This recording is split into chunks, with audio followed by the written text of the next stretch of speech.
Ever wonder what's behind that smiling face that you might see on your screen? What's their history? Is it anything like mine? Did they ever go through tough times?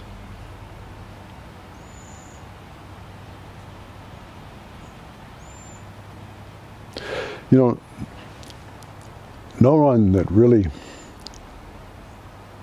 wakes up to who they are ever wakes up to who they are without going through some very difficult times. You know, it's a strange thing that life will assure that you get the experiences that you need in order to learn what you need to learn, to let go of what you need to let go of, so that you can see what it's trying to show you. It's very strange. Life isn't meant to make us happy. It's our teacher. It's meant to teach us, to awaken us, to help us understand that who we are is far above the little painful self that we've identified with. Now, if I was to go back into my past,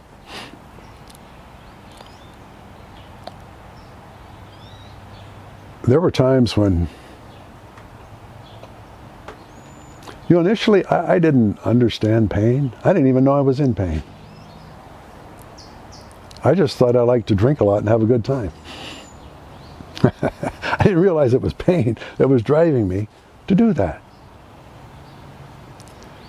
And then the pain became so intense that it was undeniable. And the drinking became heavy. But didn't work anymore. So I found myself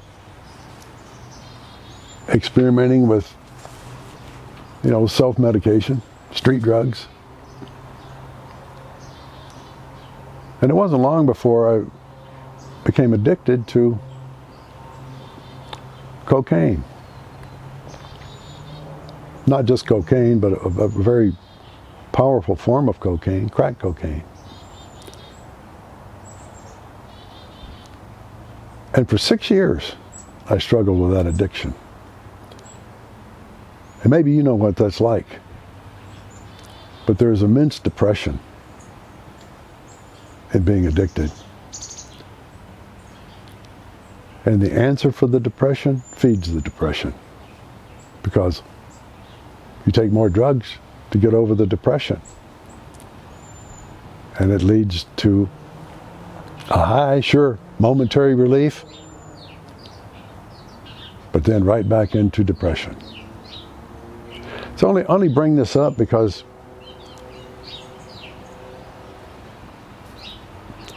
it was in the throes of this depression that I first came across this work. There are those that have gone before us that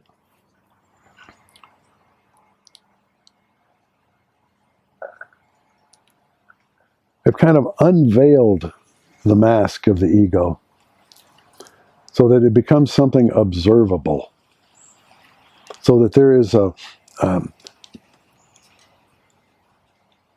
element of awareness that comes into play, where one's not just being defined by the ego, but actually sees this nature at work from something higher than it.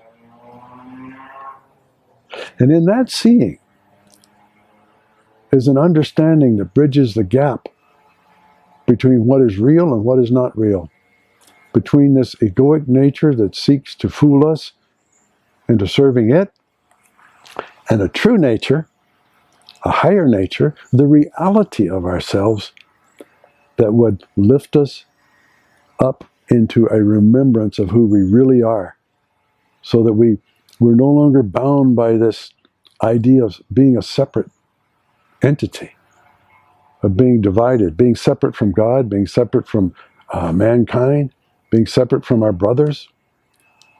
but return to that wholeness, that native wholeness that we were created. We were created with. That we are, and nothing's changed. We've dreamed all this stuff up. We've dreamed this life up, lost in a thought, in a world of dreams. And thought feeds those dreams, tells us who we are, how to treat other people, that it's necessary to hold grudges against other people, necessary to have grievances. And that's just that nature. That's its approach to life. It's not real life. It's just something that's happened in our mind that is a mechanical sort of nature. Not true life, but an imagined life. If you can imagine the difference between continuing to serve this mechanical nature, being subject to all its whims, all its reactions, all its states of mind, all its hates, all of its wants, all of its fears, and then suddenly being released from that.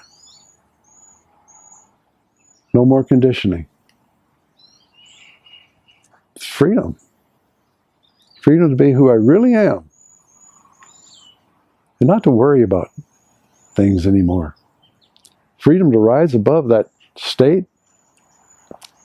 The immediate release of that negative state. The immediate release of that painful life that we've been living. Of that hopelessness that's always, clouded. Been a cloud hanging over our heads.